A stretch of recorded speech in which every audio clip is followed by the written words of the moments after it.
tout le monde, je me rends compte qu'à chaque fois que je commence une vidéo, je commence par la clapper avec mes mains comme ça doit être un tic, mais peu importe, commençons cette vidéo. Du coup, c'est une nouvelle vidéo de review de livres. J'ai reçu ce livre du coup à Noël dernier de ma sœur Céline qui m'a gentiment imposé cette lecture. Non, je rigole, c'est un choix totalement propre à moi de choisir de lire ou non ce livre. Et pourquoi je présente ça comme ça? Parce que ce livre justement parle des choix que l'on fait et que l'on est ou non obligé de suivre, hein, ça ne dépend que de nous. Kilomètre zéro donc de Maud Ankawa. Ankawa, j'espère que je le prononce bien. Je n'avais jamais entendu parler de ce livre avant qu'elle me l'offre. Jamais. En même temps, je pense que c'est parce que je m'intéresse très peu aux livres de développement personnel et c'est le cas de celui-ci. Enfin, moi en tout cas, je le classe comme développement personnel pour le coup. Passionnée par les relations humaines, Maud Ankawa signe un premier roman riche d'enseignements et rempli d'espoir, pas d'histoire. Donc voilà, relations humaines, développement personnel, etc. etc. Alors, comme me l'a suggéré du coup la très gentille Jenny Mickey la dernière fois, je vais commencer cette review par une fiche technique du livre, grâce à un petit truc que j'ai noté sur une feuille. Alors, Kilomètre zéro est donc un roman. Voilà, c'est un roman. De 371 pages environ. Il en reste quelques-unes vers la fin, mais c'est genre les remerciements, les blabla de l'auteur, etc. Et quelques pages blanches, donc on s'en fiche un peu. Enfin, on s'en fiche, non, on s'en fiche pas, mais bon, c'est pas, vous allez pas lire plus de 371 pages de lecture, quoi. Enfin, de l'histoire. Voilà, vous m'avez compris. Donc, il coûte 7,90 €. Ma soeur l'a trouvé dans n'importe quel relais que vous pouvez choper dans une gare quelconque. Et je mettrai en description de toute façon un lien où le trouver. Mais vu que j'ai eu très peu de mal à trouver l'image qui me servira de couverture pour la miniature de la vidéo, à mon avis, je pense que vous pouvez le trouver n'importe où ce bouquin. Mais genre, vraiment, j'ai juste eu à taper Kilomètre zéro, le truc il m'a déjà sorti livre. J'étais là, ok. Donc voilà, ça devrait pas être difficile. Je pense même que vous allez à la Fnac, Cultura, etc. Ça devrait être possible de le trouver. Mais je mettrai quand même un lien dans la description. Bref, donc c'est un livre, donc comme je le disais, de développement personnel et un petit peu de romance. Un petit peu, mais genre un tout petit peu. Et j'étais contente d'ailleurs que ce soit un tout petit peu parce que c'était beaucoup plus intéressant l'autre partie développement personnel pour le coup. Je trouve. C'est peut-être parce que c'était une romance hétéro que du coup j'étais moins transi de savoir ce qui allait se passer entre les deux personnages. Et puis aussi, ça, je trouvais que c'était un peu rapide, mais ce n'est que mon goût. Ça ne remet pas en question la lecture. Bref, le thème pour moi c'est apprentissage, déconstruction. Très clairement, hein, on a un personnage donc qui s'appelle Maëlle, c'est ça? Ouais, c'est ça. Maëlle, elle s'appelle, et en gros, toutes ses conceptions, ses préjugés, tout ce qu'elle pense connaître d'elle-même ou de la vie en général va voler en éclats. Donc pour moi, déconstruction, apprentissage, c'est le thème. Et donc c'est un one-shot qui est donc en un seul volume. Kilomètre zéro, donc. De quoi ça parle? Ça parle de Maëlle, une jeune femme d'une trentaine d'années qui est enchaînée à son travail et qui du jour au lendemain apprend que l'une de ses proches amies est atteinte de cancer. Et cette proche amie lui demande de se rendre au Népal, c'est ça? Je me trompe pas? Oui, c'est ça, c'est le Népal.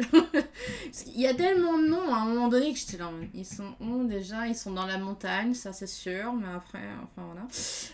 Donc voilà, donc elle lui demande d'aller au Népal, retrouver un de ses potes qui s'appelle Jason et qui devrait lui rendre un manuscrit qui contient une méthode révolutionnaire pour guérir le cancer. Et toi, t'es là. Ah ah! Ok. Je vous avoue que moi, ma première réaction quand j'ai vu ça, ça a été de me dire elle bluffe. Elle veut juste envoyer sa pote dans un trou perdu pour pouvoir lui faire redécouvrir le monde sous un autre angle et que du coup elle lâche son travail, qu'elle se réinvente et qu'à la fin en fait il n'y avait pas de manuscrit, c'était juste en mode voilà tu as fait le voyage de ta vie et tu vas pouvoir te retrouver toi-même, etc. Machin. Ça, c'était ma théorie. Je ne vous dirai pas si oui ou non j'avais raison à la fin, mais c'est très sincèrement ce que m'a inspiré le premier chapitre de ma lecture. Voilà. Du coup, donc Maëlle va au Népal, donc où elle va rencontrer d'abord une très charmante propriétaire d'hôtel qui s'appelle Maya, qui ressemblait plus à un guide spirituel pour moi dès que je l'ai vu la première fois. Mais en même temps, la moitié des personnages sont des guides spirituels dans ce bouquin, donc j'ai envie de dire à un moment donné que ce soit Maya, mais surtout Shanti. Oh. Shanti. Shanti, c'est la douceur, c'est le sucre, c'est le petit chamallow de la vie, c'est... Voilà, Shanti. Et franchement, j'ai aucune image dans ma tête quand je visualise Shanti, peut-être un petit homme dégarni éventuellement. Et encore, je suis même pas sûre, parce qu'il n'y a pas vraiment de description physique en fait dans ce bouquin. Donc c'est vraiment libre à interprétation. Mais Shanti, bah, c'est le mec en fait qui va vraiment accompagner Maëlle pendant tout son voyage, autant spirituellement que littéralement, parce que c'est un guide donc qui a appris à crapahuter dans les montagnes et qui du coup assure ses arrières littéralement là aussi pour qu'elle puisse monter à son rythme, etc. Parce que Maëlle n'est tout comme moi pas du tout faite pour crapahuter dans la montagne pendant des dizaines de jours. Et du coup, c'est lui qui doit l'emmener voir Jason pour récupérer le dit manuscrit. Et donc, du coup, tout au long du voyage, elle va être confrontée à des situations qui vont complètement chambouler son monde, où elle va être en mode mais non, mais moi, si ça avait été moi, j'aurais jamais réagi comme ça, c'est pas possible. Parce que Shanti, il est tellement maître de lui, tellement calme, tellement serein, et à chaque fois, il aborde les situations d'une façon... Et genre, j'avais besoin de me poser et de me dire... Mais quoi? Mais jamais je réagirais comme ça. Et genre, Maëlle, pour le coup, c'est ça qui est marrant, c'est que des fois, elle a des réactions. Elle est là, ouais, bah ouais, pareil, Maëlle, pareil. Et non, et Shanti, il est là, tellement calme, tellement serein, toujours dans la patience, toujours à attendre qu'elle prenne conscience elle-même de comment se passent les choses, toujours très bienveillant quand il essaye de lui expliquer les choses. Il doit y avoir peut-être une fois où il s'énerve entre guillemets vaguement parce qu'elle a une réaction un peu forte et elle est comment dire, elle est complètement fermée, mais genre vraiment vraiment fermée à ce qu'il a envie de lui dire, et du coup là en gros il la rejette en mode ouais non mais c'est bon, je discute pas avec toi là, clairement t'es pas dans le mood là, c'est bon, allez. Mais sinon tout le temps il est tout le temps trop gentil, tout le temps trop patient, et genre je peux pas non plus trop en dire sur ce bouquin parce qu'il y a des enseignements, il faut les lire soi-même en fait. Il faut les lire soi-même parce que si moi je vous explique, voilà, à un moment donné il se passe ci et ça, machin, non, ça marche pas comme ça. Et pour le coup, je sais pas si on peut voir sur la tranche, oui, on le voit très clairement, et ce livre a malheureusement subi un accident de café. Et ce qui était très drôle, là pour le coup, je vous raconte l'anecdote parce que c'était vraiment très drôle. J'étais en train de prendre mon petit déjeuner avec donc mon livre, mon café sur le côté avec le capuchon et tout. Là, c'est mon mug de travail, enfin de voyage, pardon, donc il y a un capuchon dessus et tout. Et c'est censé tenir le café au chaud, tout ça, et protéger machin. Et donc, du coup, je me disais, hey, je vais essayer de faire un truc, je vais essayer de boire plus lentement et de manger plus lentement. Donc, du coup, je me disais, je tourne une page, je mange, je bois. Je tourne une page, je mange, je bois. C'est pour essayer de vraiment réguler un peu ces mâchoires d'aspirateur que j'ai. Et du coup, j'étais toute contente parce que je me disais, ah là là, je bois mon petit café avec mon petit sirop de caramel, trop bon et tout. Je mange mon petit pain, là, ah là là, trop bien. J'étais au top de ma vie. J'étais en train de lire mon petit bouquin, là. Et là, il y a mon chat, mon Salem adoré, qui gentiment voulait simplement monter pour me faire un petit câlin, sauf que sa queue, elle a renversé mon café, qui s'est renversé mais littéralement partout. Il y en avait sur le livre, il y en avait sur la table, il y en avait sur le canapé, il y en avait partout. Bref, je me suis mis en colère. Je me suis mis en colère et je l'ai grondé. Et quand je me suis approchée de lui, il est parti en courant. Donc j'étais là, putain, je portais un pyjama blanc, j'ai chier, j'ai dû le mettre à la machine tout de suite, j'ai dû mettre le drap du canapé à laver. Enfin bref, j'étais excédée. Et ce qui est très drôle, c'est que le chapitre d'après que j'ai lu, eh ben, c'était précisément le genre de chapitre qui m'aidait à désamorcer la réaction que je venais d'avoir en fait. C'était un chapitre qui disait clairement, il peut vous arriver des événements extérieurs qui vont vous faire enrager, comme ça a été le cas pour moi. Mon chat est venu, c'était un événement extérieur que je n'ai pas pu contrôler pour le coup. Ça m'a énervée, j'ai été super en colère pendant un moment. Et en fait, après, c'est passé parce que bah, c'était pas volontaire, il a pas fait ça méchamment. Il voulait juste me faire un câlin, c'était gentil même à la base comme intention. Et c'est moi qui me suis énervée parce que voilà, j'avais pas fini mon café, j'avais bu peut-être un quart de ma tasse.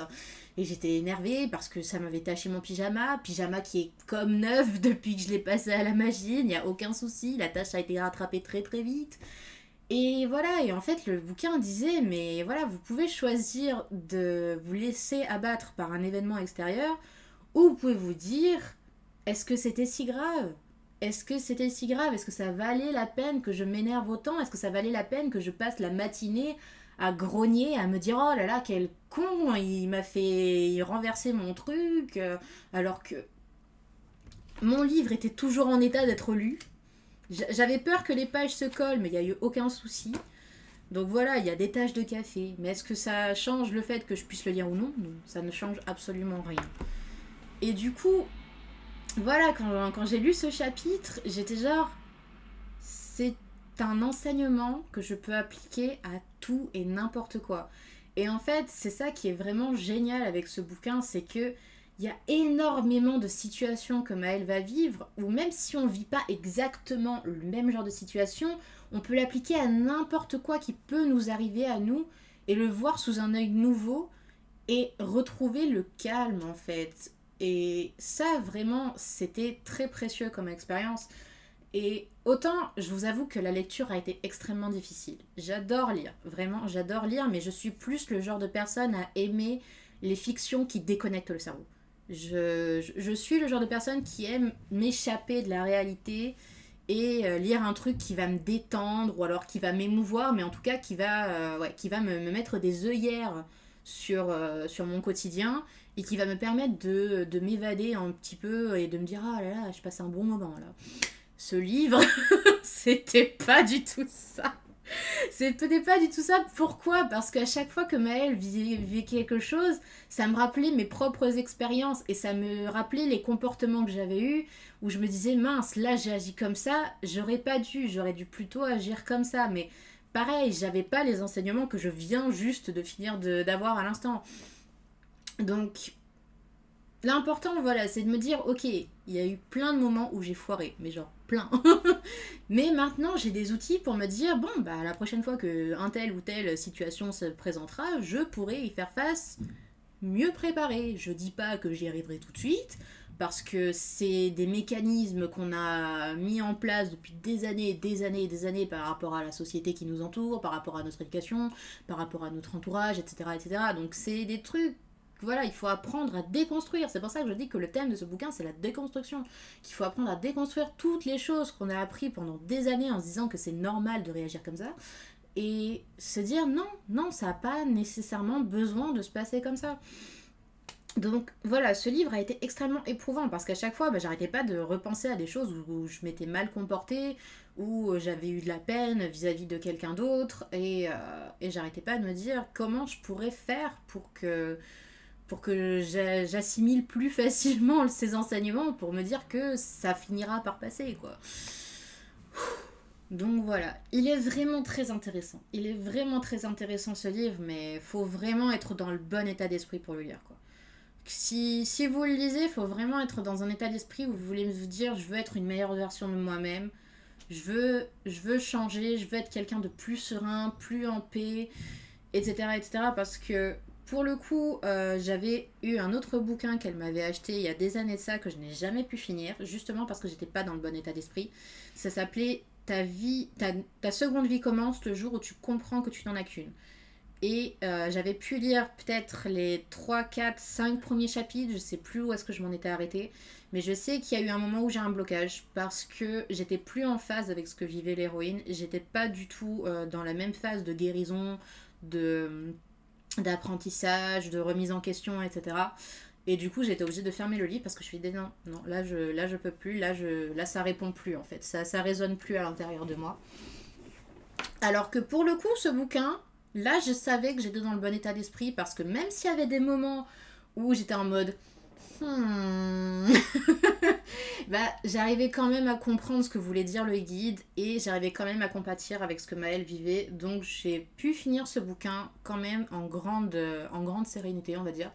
Parce qu'il y a eu pas mal de chapitres où vraiment je me suis dit putain, c'est vraiment un bon conseil, c'est vraiment quelque chose que je pense pouvoir appliquer et tout. Mais voilà, en gros, faut de la patience. Faut vraiment beaucoup de patience. Moi, du coup, j'ai mis peut-être, je sais pas, on est quoi? On est le 16. Ouais, j'ai dû mettre entre 10 et 15 jours pour le lire, à peu près. À peu près. Donc voilà, moi personnellement, je le recommande. Je le recommande parce que c'est vraiment un très bon enseignement. Mais voilà, faut vraiment, vraiment que vous soyez dans l'état d'esprit optimal pour le lire. Parce que si vous êtes en mode aucune remise en question possible, aucune patience ou quoi que ce soit, ou même que vous êtes trop déprimé pour vous dire non, j'ai pas envie de changer maintenant, que c'est trop dur de se dire que comment qu'on a des mauvais comportements envers les autres, ou même de se dire une telle personne m'a fait du mal, il faudrait que je lui pardonne comme ça. Lol, non. Je veux dire, voilà, moi, le chapitre qui traite du pardon, je vous avoue qu'il a eu énormément de mal à passer. Je pense qu'il faudrait que je le relise encore de nombreuses fois avant qu'il réussisse à se frayer un chemin à l'intérieur. J'ai vraiment eu des chapitres où ça allait, il n'y avait pas de soucis, j'étais en mode ouais, je comprends ce que tu veux dire. Mais alors le chapitre sur le pardon, j'étais genre ça va prendre du temps mon gars. Ça va prendre du temps. Mais sinon ouais, franchement, je trouve que c'était vraiment très intéressant. Donc là, la prochaine lecture que je vais faire, ce sera quelque chose de beaucoup plus reposant. Parce que j'ai besoin de quelque chose de léger. Après, bon, je sais pas encore de quoi traite très exactement le futur roman que je vais lire. Je sais déjà lequel ça va être. Mais je sais pas s'il sera léger ou non. Je connais pas encore le style de l'autrice, donc ça va être la grande découverte. Mais j'ai hâte. Et sinon, ouais, pour le coup, kilomètre zéro, vous pouvez y aller. Mais une fois encore, soyez dans le bon état d'esprit. S'il vous plaît. Ne vous infligez pas ça si vous n'êtes pas dans le bon mood. Ça sert à rien. Donc voilà, je n'ai pas grand chose à rajouter de plus. Je trouvais que les personnages étaient intéressants, disons qu'ils ont servi leur but. Moi personnellement mon préféré c'est Chantilly parce que c'est la douceur, c'est le sucre, c'est tout ce que vous voulez. Maëlle, bon, c'est l'héroïne. Bon, elle est là surtout pour faire un passage entre nous, lecteurs, et les apprentissages, donc on peut s'identifier à elle. Après, est-ce que j'ai trouvé particulièrement intéressante? Voilà, quoi. Mais ouais, une bonne recommandation une fois encore. Donc j'espère que vous le lirez ou pas. Mais en tout cas, vous pouvez y aller les yeux fermés, tranquille, il n'y a pas de souci. Sur ce, on a atteint les presque 20 minutes. Donc je rappelle que ceci est un roman d'environ 300 pages, qui est une série finie, qui parle donc de développement personnel, et qui est au doux prix de 7,90€ et trouvable quasiment partout. Donc vous n'aurez aucun mal à le trouver si jamais vous le cherchez. Sur ce, je vous souhaite une bonne journée et surtout, soyez doux et bienveillants envers vous-même et envers les autres. Si vous y arrivez. Gros bisous. Ciao.